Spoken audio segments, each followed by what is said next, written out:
देखिए, हमारी पार्टी के सुप्रीमो माननीय अखिलेश यादव जी ने शुरू दिन ही जब ये वक्फ बिल आया था उसी वक्त बता दिया था कि चंद लोगों को ये जमीनें देने की और मुसलमानों की वक्फ की जमीनें इनकी नजर अब उस पर पड़ गई है और ये उसको छीनना चाहते हैं और ये माइनॉरिटीज और खासतौर पर मुस्लिम को निशाना बनाने की इनकी शुरुआत है।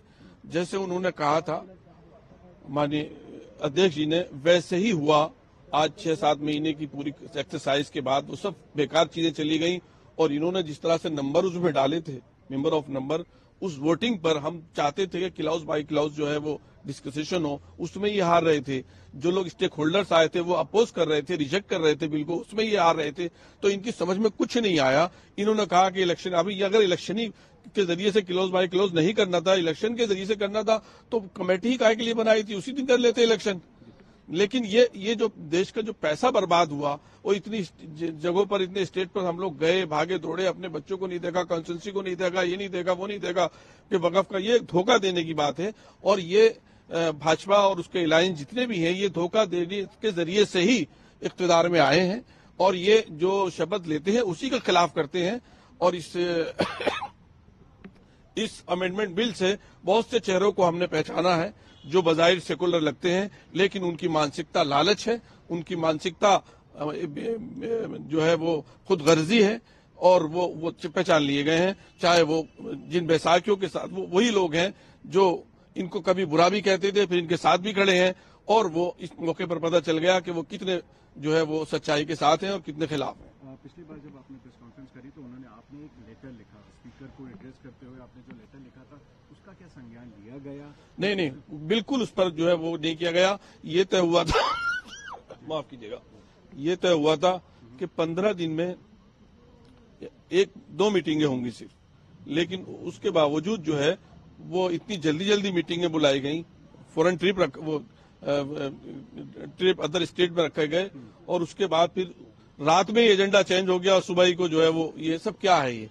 ये सिर्फ तानाशाही है, ये सिर्फ मुल्क के आवाम की आंखों में धूल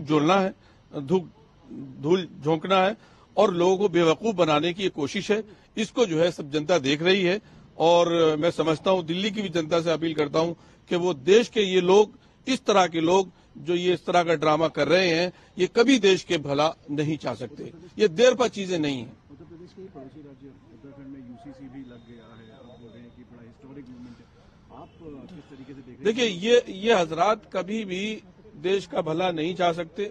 देश की एकता और अखंडता को इन लोगों से खतरा हो जाएगा अगर ये इसी तरह से काम करते रहे। तो जो दूसरे वर्ग के लोग हैं, जब उन्हें ये लगेगा कि वो उनका हक मारा जा रहा है, संविधान में उनके लिए जो हकूक दिए गए हैं उसको खत्म किया जा रहा है, तो जाहिर सी बात है वो प्रोटेस्ट करेंगे। आखिरी प्रश्न मेरा रहेगा, जिस तरीके से आज मल्लिकार्जुन खड़गे ने कहा कि क्या महाकुंभ में डुबकी लेने से क्या गरीबी घटती है, क्या ये उन्होंने सरकार के ऊपर निशाना साधा आज अपनी रैली में और उस पर भी सरकार ने बोला है कि ये सनातन के खिलाफ बोल रहे हैं मल्लिकार्जुन खड़गे जो आपके alliance India partner, India alliance में। जिस तरीके से इसके ऊपर भी सियासत बन रही है, क्योंकि आप उत्तर प्रदेश से खुद आते हैं, आपका क्या? नहीं, देखिए, किसी इबादत के करने न करने से इससे हम वो नहीं कर सकते।